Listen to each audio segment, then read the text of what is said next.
어느 대학 선교단체에서 그 대학생들을 대상으로 이 결혼에 대한 설문조사를 했습니다. 대학생 10명 중에서 6명이 결혼을 하지 않거나 안 할 수도 있다 이렇게 대답을 했다고 합니다. 2012년에도 그 이제 조사를 했을 때는 10명 중에서 4명이 이제 이런 대답을 했는데 이제 20%가 그때보다 20%가 더 이제 늘은 겁니다. 이 결혼하지 않으려는 주된 이유는 이제 자유로운 삶과 또 경제적인 부담 때문입니다. 이 경제적인 부담이 이제 실제적인 원인이라고 이제 할 수 있는데 어느 기관에서 결혼 연령대에 있는 사람들의 이제 수입을 조사했는데 상위 10%에 해당하는 사람은 10명 중에서 8명이 결혼을 했지만 하위 이제 20%에 해당하는 사람 중에서 10명 중에서 2명만 결혼을 이제 했다고 합니다. 결혼과 이 경제적인 수입이 직접 관련이 되어 있는 것을 이제 보여줍니다. 이 평균적인 결혼 비용이 3억 정도로 이제 이야기를 하는데 그 중에 2억 정도가 이제 집을 구하는데 이제 드니까 취직도 못한 청년들이 이제 결혼을 해야 될 그런 생각을 엄두도 내지 이제 못하는 겁니다. 이런 현실 가운데 있는 이 청소년들이나 이 청년들은 꼭 결혼을 해야 되나, 그냥 혼자 살면 안 될까 이런 고민을 하게 됩니다. 이 크리스찬 청소년들이나 이 청년들도 결혼을 해야 되나 말아야 되나, 결혼하기 전까지 어떻게 살아야 하나, 어떻게 사는 것이 하나님의 뜻인가 이런 고민이 될 수 있습니다. 작년에 우리나라 이제 이혼 건수, 그 혼인한 건수가 25만여 건이었고 또 이혼한 건수는 10만여 건이었다고 합니다. 이 결혼한 건수의 5분의 2가 이제 이혼한 이제 이혼한 건수가 이제 되는 겁니다. 영화나 드라마에 보면 이 부부 관계에서 이 갈등이나 어려움이 생기면 쉽게 이제 이혼하는 것을 볼 수 있습니다. 주위에서 그 이혼한 분들도 또 이렇게 쉽게 이제 보게 됩니다. 크리스찬 부부의 경우에 이제 충돌이나 다툼이 있을 때 힘들게 계속 얼굴 보며 살아야 되나, 갈라서야 되나, 어떻게 하는 것이 하나님의 뜻인가 고민이 될 수 있습니다. 이 결혼을 원하지만 아직 안 된 분들이나 또 싱글로 살기로 작정한 분들이나 또 결혼에 상처가 있는 분들의 경우에 다시 적극적으로 이제 결혼을 하려고 해야 하나, 아니면 지금처럼 그대로 살아야 되는가, 어떻게 하는 것이 하나님의 뜻인가 이제 고민이 이제 될 수 있습니다. 오늘 말씀을 통해서 우리 각자에게 하시는 주님의 말씀을 들으시기를 바랍니다. 우리는 주님의 제자들인데 이 세상 사람들과 다른 가치관으로 살아야 됩니다. 오늘 말씀에 보면 예수께서 이제 갈릴리 사역을 마치고 이제 예루살렘을 향해 가는 것을 이제 볼 수 있습니다. 1절, 2절을 보면 예수께서 이 말씀을 마치시고 갈릴리를 떠나 요단강 건너편 유대 지경에 이르시니 큰 무리가 따르거늘 예수께서 거기서 그들의 병을 고치시더라. 예수님 이번에 예루살렘에 올라가시면 장로들과 대제사장들에게 붙잡혀서 고난을 당하시고 십자가에 죽으시게 됩니다. 예수님은 예루살렘으로 가시기 위해서 이제 요단강 건너 이제 베레아 지역으로 이제 가셨는데 많은 사람들이 예수님을 따랐습니다. 그들 가운데 병자들이 또 많이 있었는데 예수님은 그들을 치료를 하셨습니다. 예수님은 끝까지 계속해서 사람들에게 사랑과 은혜를 베푸셨습니다. 그런데 이런 예수님께 대적하는 사람들이 있었는데 바리새인들입니다. 그들이 예수님께 나와 한 가지 질문을 합니다. 3절을 보면 바리새인들이 예수께 나와 그를 시험하여 이르되 사람이 어떤 이유가 있으면 그 아내를 버리는 것이 옳으니까. 바리새인들이 그 예수님께 질문한 목적은 시험하기 위해서입니다. 덫을 딱 놔서 예수님이 것에 걸리도록 이제 이런 질문을 합니다. 질문의 내용은 이혼을 해도 되느냐 하는 겁니다. 사람이 어떤 이유가 있으면 그 아내를 버리는 것이 옳으니까 하는 겁니다. 이혼을 하면 안 될 것 같은데 이혼을 해도 될 것 같은 그런 생각을 가지고 이제 질문을 하는 이유는 어떤 근거가 이제 있기 때문입니다. 신명기 24장 1절에 나오는 말씀인데, 이 사람이 아내를 맞이하여 데려온 후에 그에게 수치되는 일이 있음을 발견하고 그를 기뻐하지 아니하면 이혼 증서를 써서 그의 손에 주고 그를 자기 집에 이제 보내라, 이런 말씀이 신명기서에 이제 있습니다. 여기 이제 수치되는 일이 있으면 그 아내를 이제 이혼 증서를 써서 이제 보내주라 하는데, 이 수치스러운 일이 뭐냐 하는 거예요. 이게 뭐냐? 수치스러운 일이 있으면 이제 아내를 버리는 것이 옳으냐 이제 하는 겁니다. 그 당시에 그 율법을 이제 해석하는 대표적인 이제 두 개의 학파가 있었는데, 샴마의 학파와 힐렐 학파입니다. 이 샴마의 학파는 수치되는 일을 이제 간음으로 봤습니다. 근데 분명한 어떤 간음은 아니더라도 어떤 의심할 만한, 어떤 간음으로 의심할 만한 그런 일까지 여기 이제 포함시켜서 이제 어떤 그런 일을 여자가 아내가 했을 때는 이혼의 사유가 된다, 이제 이혼을 할 수 있다, 이렇게 이제 했습니다. 그런데 힐렐 학파는 이제 수치되는 일을 이제 더 넓게 봤는데, 남편을 불쾌하게 하는 모든 일이 여기에 포함된다고 이제 했습니다. 예를 들어서 아내가 밥을 태운다든지, 또 남편이 무슨 얘기를 하는데 큰 소리로 막 이렇게 아내가 막 이렇게 대어들듯이 말한다든지, 또 외모가 이제 마음에 들지 않는 뭐 이런 것을 사유로 해가지고 이혼할 수 있다, 그렇게 봤습니다. 그 당시 유대 사회는 이제 신명기에 나오는 이제 수치되는 일이 무엇이냐 하는 것으로 의견이 이제 나누긴 했지만, 모세가 신명기를 통해서 이제 이혼을 이제 허락한 것으로 여겼기 때문에 이혼이 흔했습니다. 바리새인들이 예수께 이제 이혼하는 것이 옳으냐 이렇게 물었는데, 예수님이 이제 어떤 대답을 해도 걸리게 되어 있습니다. 만약에 이혼을 하는 것이 옳다 하면 경건한 유대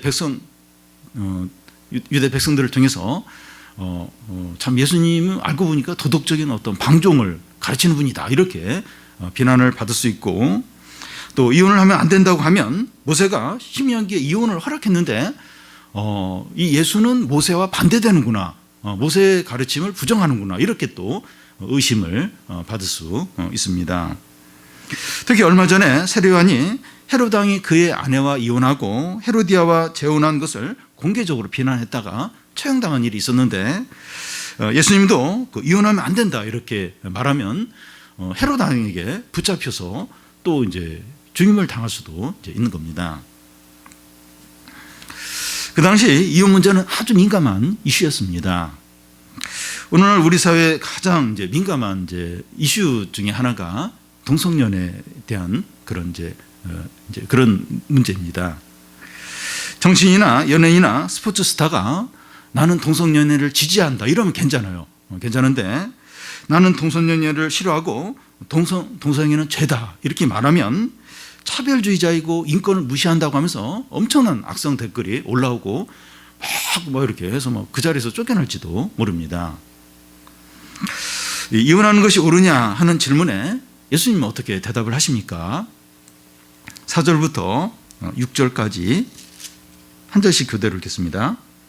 예수께서 대답하여 이르시되 사람을 지으신 이가 본래 그들을 남자와 여자로 지으시고, 말씀하시기를 그러므로 사람이 그 부모를 떠나서 아내에게 합하여 그 둘이 한 몸이 될지니라 하신 것을 읽지 못하였느냐. 그런즉 이제 둘이 아니요 한 몸이니 그러므로 하나님이 짝지어 주신 것을 사람이 나누지 못할지니라 하시니. 예. 이혼은 이제 결혼 관계가 깨지는 것을 말하기 때문에 이혼 문제를 다루려면 결혼이 무엇인가 하는 것을 먼저 생각해야 합니다. 이 결혼이 무엇인가 하는 것을 알려면 결혼의 기원을 생각해야 됩니다. 결혼이 언제 처음으로 만들어졌는지 생각해야 합니다. 이 배가 아파서 병원에 가면 의사가 배 아픈 것만 이렇게 치료해주면 안 되고 배가 아픈 원인을 찾아야 됩니다. 그래서 그 원인을 이렇게 찾아서 치료해줘야 이제 진정으로 이제 치료를 받는 것이죠. 그와 같이 이혼 문제를 다루려면 결혼의 기원을 알아야 됩니다. 4절에 보면 이 사람을 지으신 이가 본래 그들을 남자와 여자로 지으셨다고 합니다. 여기서 주의해서 봐야 될 게 이 본래라는 건데, 영어 성경에 보면 the beginning, 처음에 태초에 하는 그런 뜻입니다. 처음에 태초에 하나님이 사람을 지으실 때 남자와 여자로 지으셨습니다. 아담을 잠들게 한 후에 그의 갈빗대 하나를 취해서 하와 곧 여자를 만드셨습니다. 남자가 혼자 있는 것이 좋지 않아서 돕는 배필로 여자를 만든 겁니다. 순서는 남자가 먼저이고 여자가 그 다음이지만 한 몸에서 여자가 나왔기 때문에 남자와 여자는 동등합니다. 여자를 원숭이나 오랑우탄 예를 들어서 거기서 이렇게 해서 했다면 남자와 여자는 분명히 차등이 있어요. 그런데 남자의 갈빗뼈를 하나 취해서 여자를 만들었기 때문에 한 몸에서 나왔어요. 그래서 남자 여자는 동등합니다. 사람이 부모를 떠나서 아내와 합하여 둘이 한 몸이 된다는 겁니다. 여기서 남자가 여자와 합하여 하는데 이 합하여 하는 것은 성적인 결합뿐만 아니라 정신적으로 영적으로 연합하는 것을 말합니다. 둘이 한 몸이 되는데 이 한 몸이 된다고 하는 것은 이 숨기는 것이 없고 자기 소유가 따로 없고 아내의 모든 것이 남편의 것이고 남편의 모든 것이 아내의 것이라는 것을 의미합니다. 이 부부 사이에 그 핸드폰 비밀번호를 서로 알려주어서 비밀이 없어야 됩니다. 남자와 여자가 한 몸이 될 때 온전해집니다. 그래서 남자가 결혼하고 나서 주위에서 철들었다, 사람이 됐다 이런 말들을 이제 하고 또 여자에 대해서도 그렇게 합니다. 결혼을 통해서 사람이 이제 온전해집니다. 성도 여러분, 이 결혼을 통해서 남자와 여자가 한 몸이 되는 것이 얼마나 아름답고 또 풍성하고 행복하고 영광스러운지 모릅니다. 이 구약 호세아서에 보면 하나님과 이스라엘 백성과의 관계를 신랑과 신부의 관계로 말합니다. 하나님이 내가 내게 장가들어 영원히 살고 진실함으로 장가들어 내가 하나님을 알게 된다 이렇게 하십니다. 에베소서에서는 예수 그리스도와 교회의 관계를 남편과 아내의 관계로 설명합니다. 예수 그리스도가 교회를 위하여 자기를 주시고 사랑하신 것처럼 남편들은 아내를 사랑하고 또 교회가 그리스도에게 순종한 것처럼 아내는 남편에게 순종해야 한다고 말합니다. 결혼 안에서 부부 관계가 이렇게 아름답고 사랑이 넘치고 영광스럽고 복됩니다. 그래서 연애하는 것보다도 결혼이 훨씬 더 중요합니다. 청소년들이나 이 청년들은 연애보다도 이 결혼을 더 생각을 하면 좋겠습니다. 누구랑 연애하고 누구랑 데이트할까 막 이제 그런 생각을 주로 많이 하는데 연애보다도 누구랑 결혼할까 결혼에 대해서 더 생각을 많이 해야 합니다. 이 청소년들이 이제 연애를 하면 반드시 비극으로 끝납니다. 뜨겁게 연애를 하면 할수록 더 비극적으로 끝나게 됩니다. 로미오와 줄리엣을 보면 알 수가 있습니다. 왜냐하면 이 결혼 밖에서 사랑을 하니까 이 비극이 될 수밖에 없는 겁니다.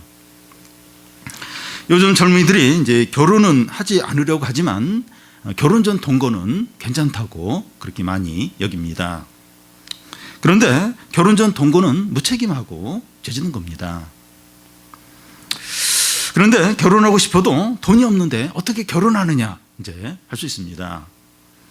이 비슷한 말이 이 돈도 없는데 어떻게 애를 열어 낳을 수 있느냐 이제 이런 말인데 애는 자기가 먹고 살 것을 가지고 태어난다 이런 말을 해요.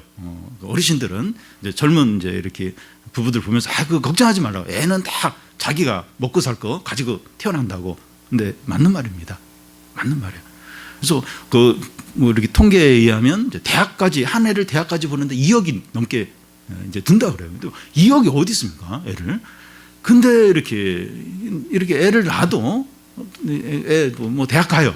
자기가 뭐 안 가려고 하면 모르지만 뭐 아르바이트 하든지 또 뭐 장학금을 타든지 뭘 어떻게 하든지 어떻게든 가요. 뭐 2억 없어도 이제 된다는 겁니다.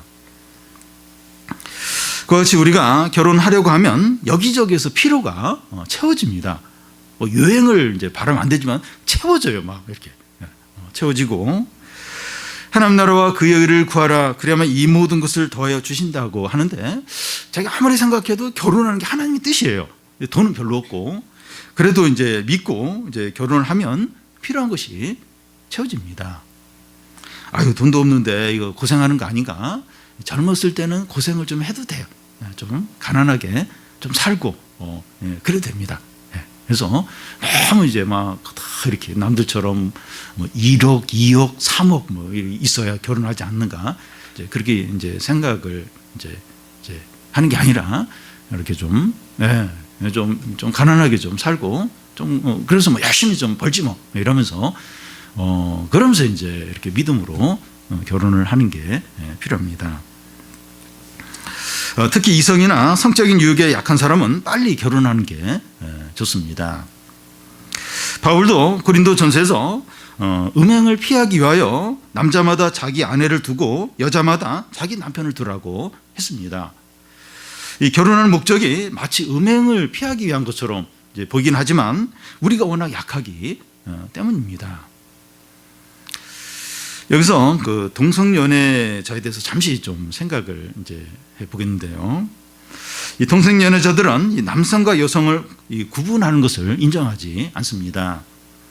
이런 구분은 성소수자들을 차별하는 것으로 여기면서 거부합니다. 이 동성연애자들의 이런 주장의 영향으로 미국 일부 대학에서는 화장실을 남자 여자 구분을 없이 그렇게 화장실을 만들기도 하고 또 기숙사 방도 남녀가 같이 이렇게 사용을 하고 또 남자가 이제 여장을 하고 이제 다니는 것을 이제 볼 수 있습니다. 또 그들은 이제 결혼을 남자와 여자만 해야 한다 이런 것을 거부하면서 동성끼리 이제 결혼할 수 있다고 주장합니다. 그래서 뭐 미국 일부 주와 또 유럽의 국가 중에서 또 동성의 결혼을 합법화하는 그런 나라들도 있습니다. 하나님이 태초에 남자와 여자를 만드시고 남자와 여자가 결혼하는 것은 하나님이 정하셨는데 동성연애자들은 이것을 거부함으로 하나님을 거부합니다. 그러니까 이런 걸 이제 이 남자 여자 이것도 인정 안 하고 결혼이 남자 여자 결혼하는 이것도 이제 인정 안 하면서 이걸 정한 하나님도 인정을 안 해요. 그 하나님까지 이제 부정을 합니다. 이런 전제하에 이제 동성연애자들이 행하는 모든 성적인 행위들은 죄가 됩니다. 다시 본문으로 돌아와서 그 이혼하는 것이 옳으냐 하는 이제 바리새인의 질문에 예수님의 대답은 그 6절에 그런즉 이제 둘이 아니요 한 몸이니 그러므로 하나님이 짝지어 주신 것을 사람이 나누지 못한다는 겁니다. 두 남녀가 결혼을 통해서 둘이 이제 한 몸이 되는데 그 이혼을 한다고 하는 것은 한 몸 된 것을 찢어내는 것인데 얼마나 고통스러운지 모릅니다. 부모도 너무나 고통스럽고 자녀들이 있으면 그 자녀들까지도 너무나도 고통스럽습니다. 진짜 생사를 찢어내는 것처럼 고통스럽게 됩니다. 이 고통도 고통이지만 하나님이 짝지어 주신 것을 사람이 나누면 안 된다는 겁니다. 결혼은 사람의 필요나 사회 간섭에 의해서 만들어진 것이 아니라 하나님이 계획하시고 정하신 제도라는 겁니다. 그래서 이혼한다고 하는 것은 부모 관계나 자녀 관계나 친척들과의 관계 문제만이 아니라 하나님과의 관계에서 문제가 된다는 겁니다. 이 구약 성경의 그 마지막에 말라기서 보면 하나님께서 이혼에 대해서 말씀을 하시는데 너와 내가 어려서 맞이한 아내 사이에 여호와께서 증인이 되신다 이렇게 하면서 여호와께서 이르노니 나는 이혼을 미워한다고 하십니다. 남자와 여자가 결혼할 때 하나님께서 증인이 되시고 주례자가 되십니다. 그러니까 그 신랑과 신부가 서약을 하는데 하나님까지 같이 거기서 새 존재가 새 인격이 이제 서약을 하는 거예요. 하나님이 주례자가 되고 또 이렇게 증인이 되십니다. 그런데 이혼을 한다고 하는 것은 그 결혼의 증인과 이 주례자가 되신 하나님을 무시하는 거예요. 그 하나님과 약속을 했는데 그 약속을 깨는 것이 되는 겁니다. 그래서 부부는 죽기 전까지는 갈라서면 안 된다는 거예요. 죽음을 통해서만 이제 갈라서야 한다는 겁니다. 결혼한 분들 중에 갈등이 심하고 또 다툼이 많고 너무 힘들어서 이혼을 생각하는 경우가 있습니다. 그때 부부 관계나 또 자녀나 양가 부모님이나 주위 사람들을 생각하면서 고민하게 되는데, 이런 사람들만 생각하면 안 되고 결혼의 증인 되시고 주례자 되시는 하나님을 제일 먼저 생각을, 또 제일 중요하게 생각해야 합니다. 내가 너무 힘들어서 이런 극단적인 생각을 하는데 하나님이 뭐라고 말씀하실까? 하나님의 뜻은 무엇일까? 하는 것을 제일 우선적으로 생각해야 됩니다. 그래서 하나님의 뜻대로 해야 돼요. 하나님의 뜻대로 해야 합니다. 뜻에 순종을 해야 합니다. 예수님의 답변에 대한 이 바리새인의 반응이 뭡니까? 7절부터 이 9절까지 한 절씩 교대로 읽겠습니다. 여짜오되 그러면 어찌하여 모세는 이혼 증서를 주어서 버리라 명하였나이까? 예수께서 이르시되 모세가 너희 마음의 완악함 때문에 아내 버림을 허락하였거니와 원래는 그렇지 아니하니라. 내가 너희에게 말하노니 누구든지 음행한 이유 외에 아내를 버리고 다른 데 장가드는 자는 간음함이니라. 바리새인들은 모세가 신명기 24장 1절에 말한 것을 가지고 이제 반박합니다. 아내에게 수치된 일이 발견되면 이혼 증서를 써 주어서 친정으로 보내라고 그렇게 했다는 겁니다. 예수님은 모세가 그렇게 말한 것은 맞지만 이혼을 옳다고 여기거나 찬성하는 것이 아니라 너희들의 완악함 때문이라고 합니다. 너희의 완악함이 이제 뭔가 하면, 남편이 아내가 이제 마음이 들지 않으면 매사에 무시하고 또 막 바람을 피우고 다른 부인을 이제 데려와서 살 수도 있습니다. 그 아내는 너무 고통스러운 거예요. 그래서 다른 남자에게 이제 시집을 가고 싶지만 여전히 법적으로 한 그 남자의 아내로 되어 있기 때문에 만약 이렇게 다른 남자에게 시집을 가면 간음하는 것이 이제 되는 겁니다. 그런데 그런 아내에게 이혼 증서를 주어서 친정으로 보내면 다시 이제 이렇게 재혼을 할 수 있는 거예요. 다시 이제 다른 곳에 시집을 갈 수 있는 겁니다. 모세가 이혼을 허락한 이유는 여성을 보호하기 위해서, 보호하는 차원에서 이혼을 허락한 것이지, 이혼이 옳다거나 또 그것을 이혼을 뭐 지지하고 그런 것은 이제 아니라는 겁니다. 그래서 바리새인들은 이제 모세가 이혼한 것을 이제 명령했다, 이렇게 7절 끝에 보면 명했다 이렇게 말하는데, 예수님은 8절 중간에 보면 이혼을 허락했다고 바꾸어서 이렇게 말합니다. 사람들이 너무나 악하니까 그 모세가 이혼을 허락한 것이지 이혼이 옳다고 이렇게 하는 것은 아니라는 겁니다. 예수님은 이혼의 사유가 될 수 있는 한 가지를 말씀하십니다. 그것은 이제 9절 중간에 나오는데 음행입니다. 음행을 하면 결혼의 이 서약이 깨지기 때문입니다. 음행을 하면 결혼의 이 서약이 깨져버리기 때문에 이혼하지 않더라도 어떤 이혼 상태가 이제 되어버립니다. 그래서 결혼한 분들은 이 음행을 생각하지도 말고 또 하지도 않아야 됩니다. 외도는 배우자의 가슴에 비수를 꽂는 것과 같습니다. 다른 죄는 다 용서가 되어도 외도는 용서가 안 됩니다. 이런 일이 일어났을 때 용서하고 덮고 가는 부부들이 있는데 너무나 어려운 일을 하고 너무나 귀한 일을 한 것입니다. 그렇지만 그 상처는 완전히 치료가 안 됩니다. 그래서 결혼한 분들은 유혹을 받을 만한 장소, 또 그런 만남, 그런 연락을 하지 않아야 됩니다. 이게 느껴지잖아요. 느껴질 때 그런 어떤 만남이나 어떤 연락이나 그런 걸 하지 않도록 해야 됩니다. 내가 간음을 한다면 연자맷돌을 목에 매달고 깊은 바다에 빠져 죽는 게 낫겠다, 이런 결심으로 해야 돼요. 내 죽는 게 낫지. 내가 간음을 해? 내가 죽는 게 낫지. 이런 결심을 하지 않으면 유혹에 넘어갈 수가 있다는 겁니다. 오늘 우리 사회가 너무 복잡해서 음행 외에도 이혼의 사유들이 있지 않나 하는 생각이 들 수 있습니다. 예를 들어서 큰 빚이 있거나 성불구자이거나 이 불치병을 가지고 있는데 속이고 결혼을 했든지, 또 술을 마시고 습관적으로 아내와 자녀들을 구타한다든지, 또 알코올 중독자든지 두복, 도박 중독자든지 또 정신질환을 가지고 있어서 가족들을 너무 이제 괴롭게 하고 가족들 너무나 이제 고통을 이제 겪는다든지 남편이 마마보이여서 시어머니가 그 부부의 모든 일, 그 가정의 모든 일을 결정 이제 한다든지 이런 것들로 결혼 생활이 지옥 같고 너무나 고통스러울 때 이혼하면 안 되기 때문에 계속 살아야 되는가 하는 것을 판단하는 것은 참 어려운 그런 일입니다. 그럼에도 불구하고 믿음으로 이제 감당하면 좋죠. 그런 너무나도 이제 좋습니다. 좋겠지만 도저히 감당이 안 된다면 어떻게 될지 하나님께 묻는 겁니다.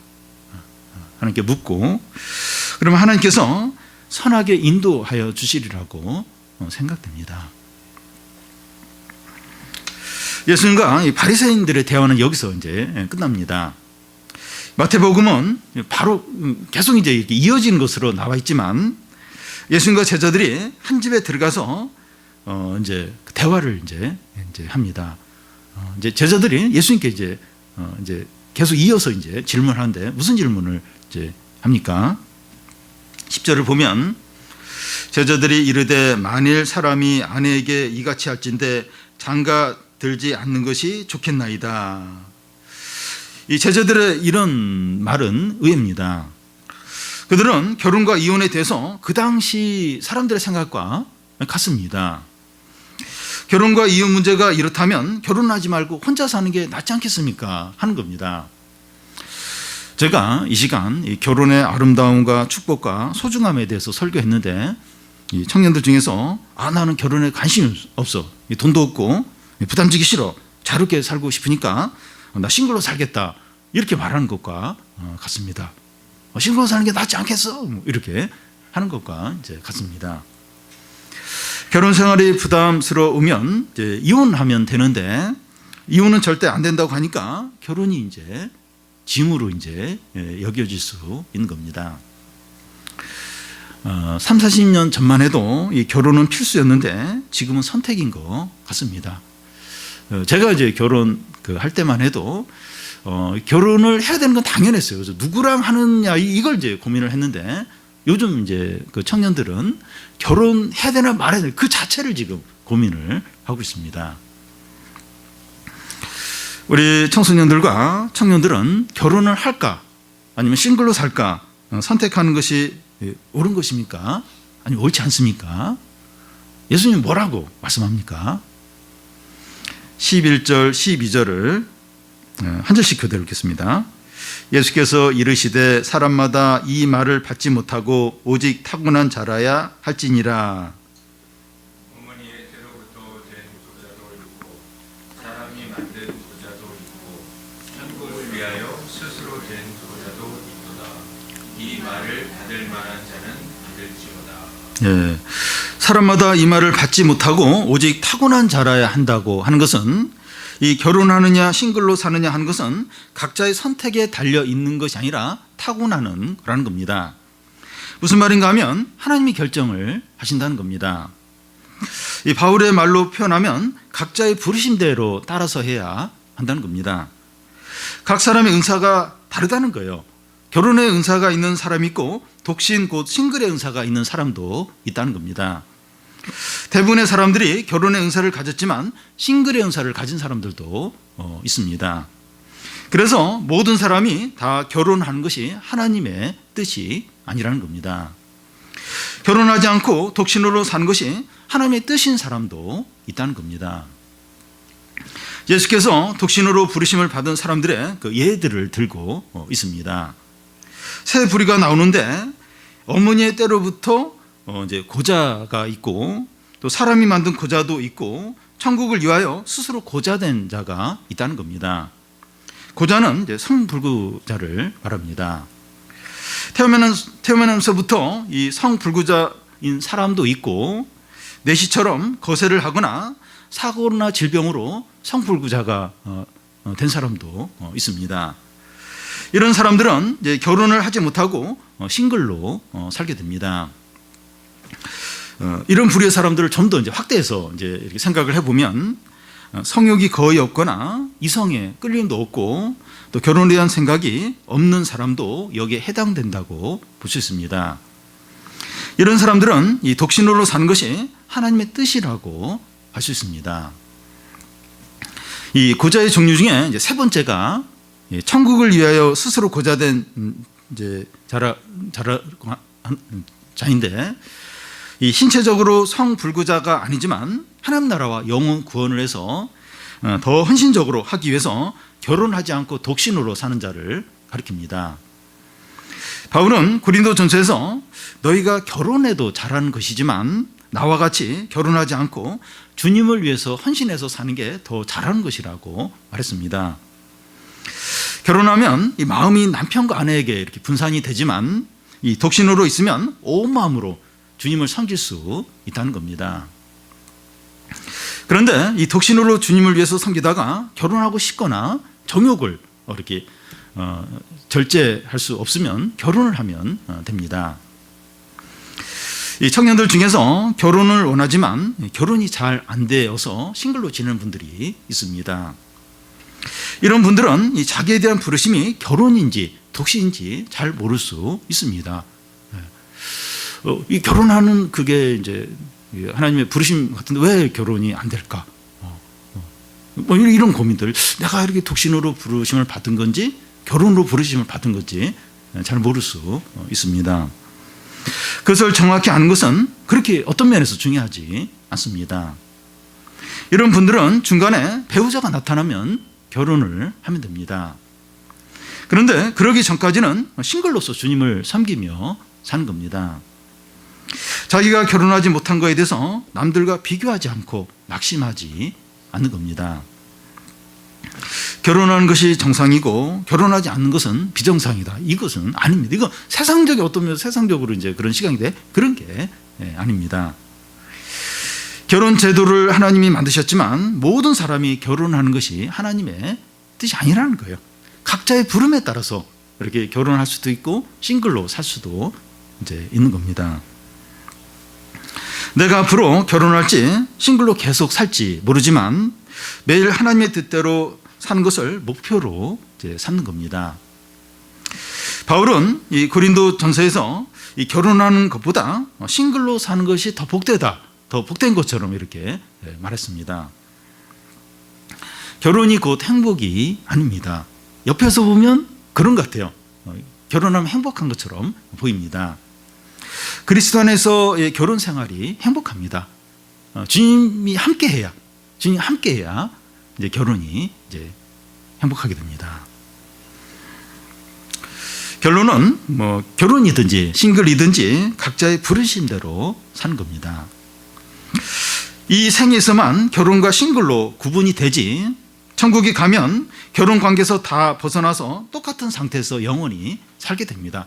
결혼은 이 결혼 제도는 그러니까 이 살아있을 동안에만 그때만 이제 통하는 것이지 이제 죽으면 천국에 가면 여기서 다 벗어나요. 모두가 동등한 어떤 모두 다 그런 존재로서 이제 영원히 살게 되는 겁니다.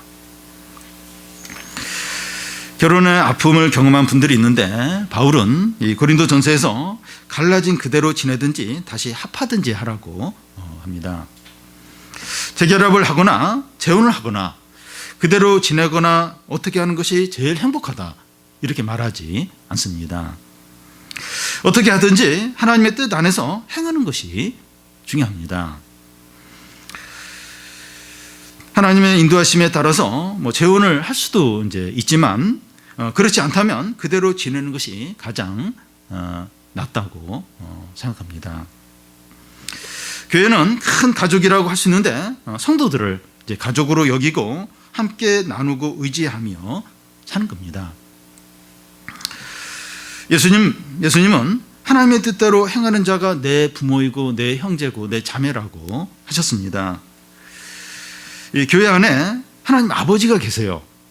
또 우리는 그리스도 안에서 한 가족의 형제와 자매들입니다.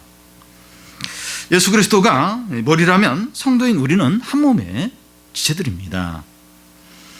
우리는 서로의 어려움과 아픔을 알고 같이 슬퍼하고 같이 기뻐하고 또 함께 그것을 기도합니다. 자기 일처럼 막 그렇게 기뻐하고 또 자기 일처럼 함께 울고 함께 또 기도를 합니다.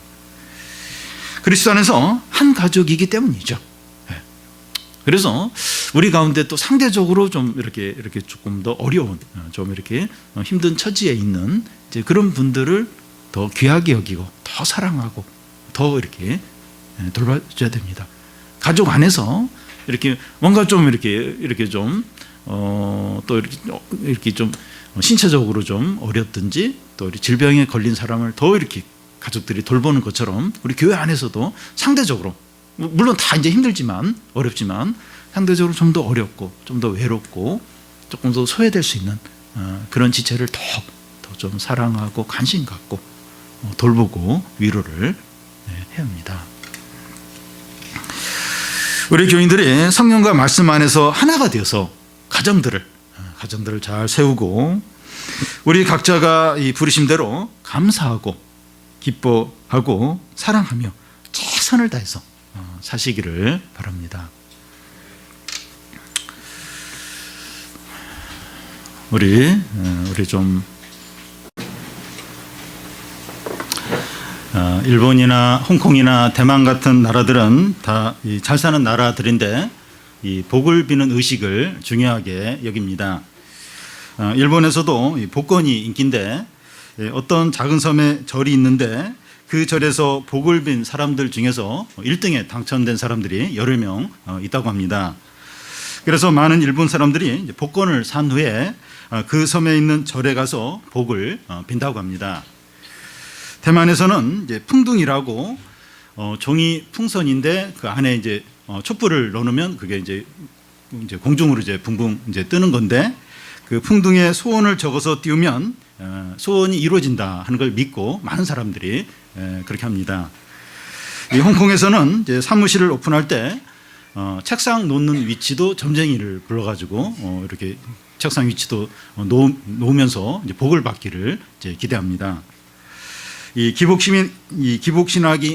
기복신앙이라고 하는 것은 복을 비는 신앙을 말하는데 신앙의 중심에 하나님의 영광이 있는 것이 아니라 복을 받는 것에 있는 것을 말합니다. 미국이나 유럽보다 아시아나 아프리카에 이제 기복신앙이 많은데 이 기복신앙이 꼭 부정적인 것만은 아닙니다. 미국이나 유럽 사람들은 미래나 어려움을 이성과 자기 능력으로 해결하려고 하는 반면에 이 아시아나 아프리카 사람들은 신의 도움을 의지하는 경향이 많습니다. 그래서 아시아와 아프리카 사람들이 하나님을 믿는데 유리합니다. 그런데 이 기복신앙의 문제는 부자가 되고 건강하고 이 잘 되는 것에만 관심이 있지 하나님의 뜻에 대해서는 관심이 없는 것이 이제 문제입니다. 믿는 자들이 말씀에 멀어지면 기복신앙에 빠지기가 쉽습니다. 교회에서 이 말씀을 잘 가르치지 않으면 교인들이 기복신앙에 빠지게 됩니다. 오늘 말씀은 이스라엘 백성들의 심각한 기복신앙에 빠져 있는 것을 볼 수 있습니다. 우리는 지난주까지 이제 사사기에 나오는 12명의 사서들을 살펴봤습니다. 이제 사사기는 이제 4장 정도 남았는데 두 가지 사건이 나옵니다. 하나는 미가와 단지파의 우상 숭배의 그런 사건을 다루고 다른 하나는 기브온 사람들의 강간 사건을 이제 다룹니다. 이 사건들은 이제 사사기 뒤쪽에 있으니까 아마 사사시대 말기에 일어난 일로 생각할 수 있는데 그렇지가 않습니다. 사사기 초기에 있었던 일들입니다. 여호수아와 그 시대 장로들이 죽자 이스라엘 백성들은 급격하게 우상 숭배에 빠지고 도덕적 타락에 빠지게 됩니다. 이 두 사건은 이런 상황에서 일어났습니다. 이 두 사건은 이스라엘 백성들이 영적으로 얼마나 어두운가 하는 것을 보여줍니다. 성경은 이제 그 당시에 이제 이스라엘 백성들이 얼마나 우상 숭배에 빠지고 하나님으로부터 멀어졌는가 하는 것을 보여주기 위해서 미가라는 사람의 그 집에서 일어난 일을 이제 보여줍니다. 미가의 집에서 일어난 일이 뭡니까? 그 2절을 보면 그의 어머니에게 이르되 어머니에게 은 1,100을 잃어버리셨으므로 저주하시고 내 귀에도 말씀하시더니 보소서 그 은이 내게 있나이다. 내가 그것을 가졌나이다 하니 그의 어머니가 이르되 내 아들이 여호와께 복받기를 원하노라 하노라. 미가의 집에 도난 사건이 일어났습니다. 미가의 어머니는 은 1,100을 도난당했습니다. 그러자 그 어머니는 자기 돈을 훔쳐간 자에 대해서 여호와의 이름으로 저주합니다. 그때 그 저주를 들은 그 아들 미가가 그 저주가 자기에게 이제 임할까봐 두려워하면서 어머니의 돈을 자기가 훔쳤다고 이제 고백을 하면서 그 돈을 내어놓습니다. 그러자 그 어머니가 어떻게 하는가 하면 내 아들이 여호와께 복받기를 원하노라 이러면서 축복을 합니다. 이 하나님을 믿는 이 가정에서 이런 일이 이제 일어났습니다. 미가의 집의 문제가 뭡니까? 이 집의 문제가 뭡니까? 미가의 집을 보면 아들이 어머니의 돈을 훔쳐가고 어머니가 훔쳐간 자에 대해서 저주를 하니까 아들이 그 훔친 돈을 얼른 내놓습니다. 그러자 그 엄마는 잃어버렸던 돈을 찾아서 기뻐하면서 자기 아들을 여호와 이름으로 축복합니다. 좀 이상하죠, 그죠? 이상한 점이 있는데요. 이 돈을 훔친 것에 대해서 회개도 없고 죄에 대한 책망도 없습니다. 하나님의 백성이라고 하는데 이 엄마나 아들이나 죄책감이 없어요. 죄의식이 없습니다. 여러분, 신앙은 윤리는 아니지만 윤리로 나타나야 합니다. 신앙과 삶이 분리가 되면 안 됩니다. 그런데 이 미가의 가족의 입에서 나오는 말들은 여호와 이름으로 저주를 하고 여호와 이름으로 축복함으로 여호와를 굉장히 잘 섬기는 그런 집안처럼 보입니다. 그런데 진실이나 경건은 찾아볼 수 없습니다. 바른 신앙은 삶과 윤리로 나타나야 합니다. 그래서 삶으로 증거되지 않는 신앙 고백은 가짜입니다. 행함이 없는 믿음은 죽은 믿음이라고 할 수가 있습니다. 그 나무가 어떤 나무인가 하는 것은 그 열매로 안다고 했습니다. 여러분, 우리 신앙이 어떤가 하는 것은 사람들과의 관계가 어떠한가, 또 시간이 날 때 무엇을 하는가, 혼자 있을 때 어떻게 보내는가 하는 것으로 나타나게 됩니다. 우리의 삶이 우리의 신앙을 증거합니까? 한번 좀 돌아봐야 됩니다. 나의 삶이 내 신앙을 증거하는가? 돌아봐야 합니다. 미가의 어머니가 아들로부터 이 도난당했던 은을 되찾은 후에 어떻게 하는가 하면 그 은 중에서 100개를 은장색에게 주어서 우상을 만들게 합니다. 미가는 그 우상 신상을 잘 집에 모십니다. 5절을 보면 그 사람 미가에게 신당이 있으므로 그가 에봇과 드라빔을 만들고 한 아들을 세워 그의 제사장으로 삼았더라. 미가의 집안에는 신당이 있었는데 이 어머니가 그 은장색에게 맡겨서 만든 신상을 그곳에 잘 모셔두고 또 에봇과 이 드라빔을 추가적으로 만들어서 모십니다. 에봇은 이 제사장이 입는 조끼 같은 옷을 이제 말하고 이제 드라빔은 가정 수호신 같은 이제 우상입니다. 에봇과 드라빔은 다 신의 뜻을 묻는데 사용합니다. 이런 것들을 이제 우상으로 만들어 이제 놓은 겁니다. 여러분, 이 참 신앙이 없을 때는 자꾸 눈에 보이는 것을 만들어 놓고 거기에 의미를 이제 부여합니다. 카톨릭이 참 신앙에서 떠나면서 예배 대신 미사를 드리고 예수님 그림이나 또 마리아 조각상 같은 것을 교회에 가득 이제 채웁니다. 그렇게 이제 카톨릭에서 이제 그렇게 하는 이유가 이제 신앙이 없는 옛날에 중세 때 이제 글을 모르는 사람들이 이제 그런 성화나 조각을 보면서 이제 신앙을 갖도록 돕기 위해서 이제 그런 걸 만든다고 이제 이야기는 하는데 참 신앙과 말씀에서 떠나니까 자꾸 그런 그림, 조각, 또 성인들의 어떤 그림, 그런 걸 자꾸 이제 만드는 거죠. 우리도 이제 하나님으로부터 멀어지면 그 눈에 보이는 것들을 바라보고 의지하게 됩니다. 하나님보다도 재산이나 또 힘 있는 사람이나 직장이나 부동산을 더 의지하게 돼요. 신앙이 약해지면 반드시 눈에 보이는 것을 의지하고 바라보게 됩니다. 그게 굉장히 커 보여요. 그리고 자꾸 그것을 의지하게 됩니다. 이 미가는 신당에 이제 신상도 만들어 놓고 에봇과 드라빔도 갖다 놓았지만 이 중요한 것이 빠졌다 하는 것을 느낍니다. 그게 뭔가 하면 제사장입니다. 제사장이 없으면 이 모든 것이 이제 아무 소용이 없으니까 아들 중에 이제 하나를 제사장으로 이제 삼습니다. 제사장은 본래 내인만 하도록 이제 그렇게 율법에 정해져 있는데 자기 아들을 마음대로 제사장으로 이제 삼습니다. 그러니까 엄마가 이렇게 자기 엄마 돈 훔친 것 중에 다시 이렇게 반납하니까 100개를 줘서 엄마가 또 그 신상 만들어서 그 신당에 갖다 놓고 에브가 드라빈도 만들어서 그 신당에 모셔놓고, 근데 보니까 제사장이 없는 거예요. 그래서 자기 아들 제사장으로 삼아가지고 딱 이제 그렇게 갖춥니다. 이 미가의 신앙이 문제가 뭡니까? 우상을 만들지 말라는 하나님의 계명을 어겼고 에봇과 드라빔을 섬김으로 우상 숭배를 하고 있습니다. 이 미가의 집안 사람들은 입에는 여호와의 이름을 달고 다녀요. 계속 여호와의 이름을 자꾸 말하는데 실제로는 우상 숭배에 깊이 빠져 있었습니다. 그런데 이런 모습을 한국교회 교인들에게서도 많이 볼 수 있습니다. 잠시 때 이제 식당이나 커피숍에 가보면 옆 테이블에 믿는 사람들이 식사하거나 커피 마시는 것을 볼 수 있습니다.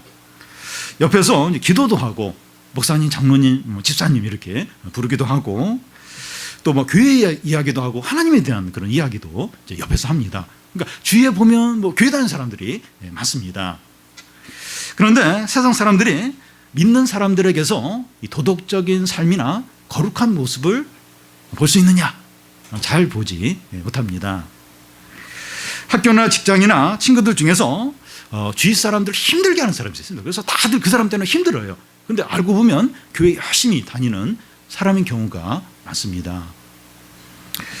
이웃이나 주위 사람들이 우리가 다 예수님 믿는 걸 아는데 사람들이 우리를 통해서 어떤 선한 거, 어떤 하나님이 참 좋으신 분이다, 그런 걸 느낄 수 있느냐 하는 겁니다.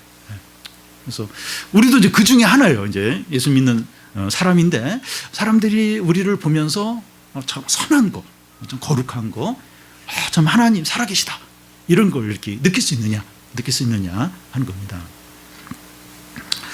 이 미가 집안에 또 다른 이제 타락한 모습이 나타나는데 한 내인을 제사장 삼는 것을 통해서입니다. 유다 베들레헴에 사는 한 네이 소년이 있었는데 이 거할 곳을 찾고자 길을 떠났다가 미가의 집에 오게 됩니다. 여기서 생각해 봐야 할 것은 이 네이 소년이 이제 길을 떠난 이유가 이제 뭔가 하는 건데, 이 8절에 보면 이 사람이 거주할 곳을 찾고 있다고 이제 합니다. 다른 말로 하면 직장을 찾아서 이제 떠난 겁니다. 네인이면 오늘날로 말하면 이제 사역자를 이제 가리키는데 집과 고향을 떠난 이유가 직장을 구하기 위해서라는 겁니다. 이렇게 하나님 말씀을 전하거나 하나님의 인도를 받아서 이제 그런 게 아니라 이제 먹고 살 문제를 해결하기 위해서, 직장을 구하기 위해서 이제 길을 이제 떠났다는 겁니다. 미가는 이제 자기 집에 온 이제 네이 소년에게 묻습니다. 그러니까 이 네이 소년이 이제 미가의 집에 온 거예요. 그래서 미가가 어디서 왔느냐 이렇게 물으니까 자기는 유다 베들레헴에서 온 네이 소년인데 거할 곳을 찾고 있다고 그렇게 대답합니다. 그래서 미가가 말하기를 10절 중간에 보면 내가 나와 함께 거하여 나를 위하여 아비와 제사장이 되라. 그러면 해마다 은열과 의복 한 벌과 먹을 것을 주겠다고 말합니다. 그래서 네인이 좋아해요. 네인은 직장을 얻은 겁니다. 이제 자기가 해야 될 일도 이제 찾았고 또 보수까지 받게 된 겁니다. 그런데 여기서 눈여겨봐야 할 것이 그 10절 중간에 보면 나를 위하여 아버지와 제사장이 되라 하고, 또 12절 중간에 보면 소년이 미가의 제사장이 되었다 하고, 또 11절 끝에 보면 그 청년이 미가의 아들 중에 하나같이 되었다고 합니다. 이런 것이 이제 무엇을 이제 말하는가 하면 이 네인은 미가를 위해서 제사장이 된 겁니다. 제사장은 이 하나님을 섬기는 자이고 하나님을 위한 제사장이어야 됩니다. 근데 미가의 아들 중에 하나같이 있고 미가를 위한 그런 이제 제사장 역할을 이제 하는 겁니다. 그러니까 하나님을 위한 또 하나님께 속한 제사장이 아닌 겁니다. 이런 제사장으로부터는 이 하나님의 어떤 말씀이나 은혜나 축복을 기대할 수가 없습니다. 그러니까 하나님의 제사장이 아니에요. 하나님을 위한 제사장이 아니라 개인에게 이렇게 속한 그런 제사장일 뿐인 겁니다. 그러니까 하나님의 어떤 말씀이나 어떤 은혜나 축복을 기대할 수가 없습니다. 제사장을 이제 사역자라고 할 수 있는데, 사역자는 돈이나 사람에게 매여 있으면 안 됩니다. 교인들도 사역자를 조정하거나 통제하려고 해서는 안 됩니다. 사역자는 하나님의 종이 되어야 되고 하나님 편에서 모든 것을 해야 합니다. 그럴 때 교회와 교인들이 복을 받아요. 그리고 은혜를 누리게 됩니다. 미가는 이 모든 일을 다 갖춰놓고 기대하는 게 뭡니까? 13절을 보면 이에 미가가 이르되 내인이 내 제사장이 되었으니 이제 여호와께서 내게 복 주실 줄을 아노라 하니라. 미가는 이번에 내인을 자기 집에 제사장으로 삼으면서 확신을 갖습니다. 그 전까지는 자기 아들을 이제 제사장으로 삼았는데 이게 이제 미심쩍었던 거예요. 근데 이제 딱 내인을 딱 이제 제사장으로 삼고 나서 이제 확신을 갖습니다. 무슨 확신인가 하면 이제 여호와께서 내게 복을 확실히 주실 거라는 겁니다. 이제 다 갖추었기 때문에 하나님이 이제 복 주실 일만 남았다. 반드시 복을 주실 거다. 이렇게 믿고 있습니다. 그런데 미가의 집안은 하나님의 율법을 지키지 않았고 하나님을 경외하지도 않았습니다. 미가의 온 관심은 복 받는 거. 그러니까 이렇게 눈에 보이는 그것만 갖추고 이제 뭐 복 받을 일만 남았다. 복 받는 것만 기대합니다. 여러분, 우리 주위에는 이제 하나님을 사랑하지 않고 또 죄를 버리지도 않고 또 말씀에 따라 살지도 않으면서 오직 복 받기만을 기도하는 사람들이 있을 수 있습니다. 하나님이 그런 사람에게 복을 주실까요? 복을 주시겠습니까? 복을 주실 때가 있습니다. 좋은 데 취직하고 자녀가 대학에 합격하고 또 남편이 승진하고 사업이 잘 될 수 있습니다. 이 축복만을 구한 사람에게 실제로 축복이 있습니다. 이런 사람들이 하나님께서 이제 복을 주셨다고 쭉 이야기를 하는데 뭐 줄줄이 너무나 많은 거예요. 너무나 신앙은 그게 아닌데 하나님 복 주셨다고 막 이야기하는 진짜 이제 많은 겁니다. 근데 이 믿음으로 살려고 애쓰는 우리와 그 사람하고 이제 비교를 하면 하나님께서 우리에게는 아무것도 주시지 않은 것처럼 보입니다. 저 사람은 저렇게 많은데 저렇게 막 모든 곳에 복을 받는데 믿음도 없어요. 믿음도 없고 막 신앙도 없는데 나는 그래도 신앙이 있고 그래도 이제 말씀대로 살고 그런데 비교를 해보면 하나님은 나에게 아무것도 안 주셨어요. 아무것도 복도 이제 안 주신 것처럼 이제 보입니다. 어떻게 된 겁니까? 어떻게 된 거예요? 그들의 신앙이 너무 어려서 기도를 들어주신 것일 수 있고 아니면 하나님이 버린 자일 수도 있습니다. 버렸는데 그냥 막 그런 게 막 나타나는 거예요. 그런 게 이 좋은 일들이 막 이제 생기는 거일 수 이제 있는 겁니다. 성경은 고난이 영적으로 유익하다고 말합니다. 세상적인 눈으로는 재난이고 불행이지만 영적인 눈으로 보면 연단이고 은혜입니다. 하나님의 자녀이기 때문에 작은 죄를 지어도 징계를 이제 받는 겁니다. 여러분, 믿음으로 살지 않는데도 일이 잘 되고 좋은 일만 생기는 게 결코 좋은 게 아닙니다. 그 사람은 끝까지 돌아오지 않고 결코 심판받아서 멸망할 가능성이 많습니다. 돼지에게 이제 먹을 걸 많이 줘요. 끝까지. 그러니까 그 잡을 날까지는 계속 이렇게 잘 먹이고 그런 것처럼 이제 이렇게 망할 때까지는 계속 잘 되고 어려움이 없을 수 있습니다. 믿음으로 살지 않아도 일이 잘 되니까 바른 신앙을 회복할 필요를 못 느끼는 겁니다. 아니, 왜 내가 회개를 하고 내가 왜 이런 걸 저런 걸 포기를 해야 돼? 지금 잘 되지 않는가? 부족함이 없지 않는가? 이제 이렇게 이제 생각을 하고 이 바른 믿음을 회복하고 또 하나님께 돌아오고 회개하고 이럴 필요를 전혀 안 느끼는 겁니다. 그런데 믿음으로 살지 않으면 어려움이 있고 또 작은 죄를 지어도 막 징계가 있으면 하나님을 경외하지 않을 수가 없어요. 깨어있지 않을 수가 없는 겁니다. 성도 여러분, 이 하나님의 축복은 언제 옵니까? 잠언에 보면 두 가지 길이 있는데 그 중에 하나가 이 말씀에 따라서 의인의 길을 갈 때, 그럴 때 이제 축복이 옵니다. 축복을 쫓아가면 안 되고 하나님의 말씀을 쫓아가야 됩니다. 축복을 쫓아가면 안 돼요. 축복을 쫓아가면 안 됩니다. 이게 하나님 말씀을 쫓아가야 돼요. 그러면 축복이 주어집니다. 솔로몬이 일천 번제를 드렸을 때 하나님 물어봐요. 뭘 줄까? 네가 원하는 게 뭐냐? 그때 이제 솔로몬이 초창기 젊은 왕이 된 지 얼마 안 됐기 때문에 필요한 게 많았을 거예요. 근데 다른 거 일체 안 구하고 하나님의 지혜, 말씀을 이제 구합니다. 근데 하나님이 너무 기뻐하시면서 네가 구하지 않는 부와 명성과 또 영화를 주겠다고 그렇게 약속을 하시고 엄청난 축복과 영화와 또 지혜와 많은 선물들을 주셨습니다.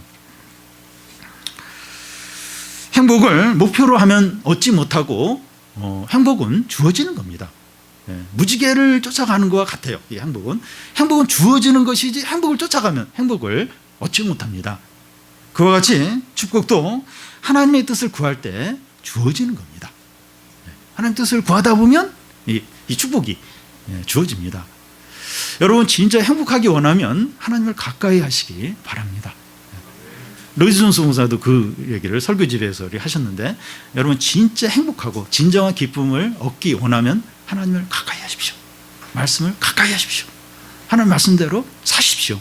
그러면 진짜 행복하게 됩니다. 물론 이제 좀 힘들고 그래도 어려움이 있지만 결국은 말할 수 없는 기쁨과 행복을 누리게 됩니다.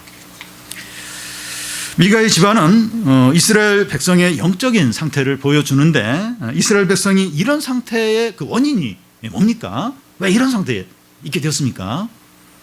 6절을 보면 그때 이스라엘의 왕이 없었으므로 사람마다 자기 소견에 옳은 대로 행하였더라. 이스라엘의 왕이 없었다고 하는 것은 영적 지도자가 없는 것을 가리킵니다. 하나님의 율법을 가르치고 말씀대로 이끄는 지도자가 없었던 겁니다. 그러니까 아마 이 시기가 여호수아와 장로들이 죽고 이제 사사가 이제 이렇게 등장하기 전으로 이제 볼 수 있고, 또 이렇게 또 사사와 사사 사이에 이제 이렇게 그런 어떤 그런 공백들, 그러니까 이 말씀을 가르치는 그런 어떤 선지자나 어떤 리더가 없는 이제 그런 때를 이제 가리킵니다. 그러므로 이 백성들이 이제 말씀의 기준이 없이 자기 생각에 빠져서 이제 사는 겁니다. 이사야서 53장에 보면 우리가 다 양 같아서 그릇 행하여 각기 제 길로 갔다는 겁니다. 여러분 제가 뭔가 하면 하나님의 뜻과 상관없이 자기 길을 가는 것을 말합니다. 꼭 뭐 나쁜 짓 하고 꼭 뭐 이렇게 무슨 범죄를 하고 그것만 죄가 아니라, 그러니까 하나님 말씀과 상관없이 그냥 자기 생각대로 사는 거예요. 자기 생각대로. 그러니까 사사 시대가 그랬다는 거예요. 지금 이때가 그랬다는 거예요. 그냥 자기 생각대로 이제 살았다는 겁니다. 말씀과 상관없이 자기 생각대로 열심히 사는 게 죄입니다.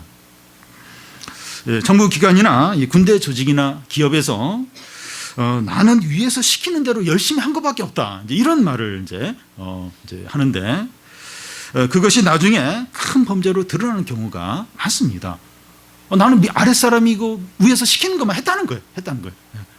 근데 나중에 그게 엄청난 범죄가 되는 경우가 많습니다. 그 독일 나치 정부 밑에 있을 때 그냥 위에서 시키는 대로 했다는 거예요. 그게 엄청난 학살이고 나중에 엄청난 범죄가 이제 되는 거죠. 하나님과 상관없이 열심히 공부하고 또 직장생활하고 사업을 했는데 나중에 너무 공허한 거예요.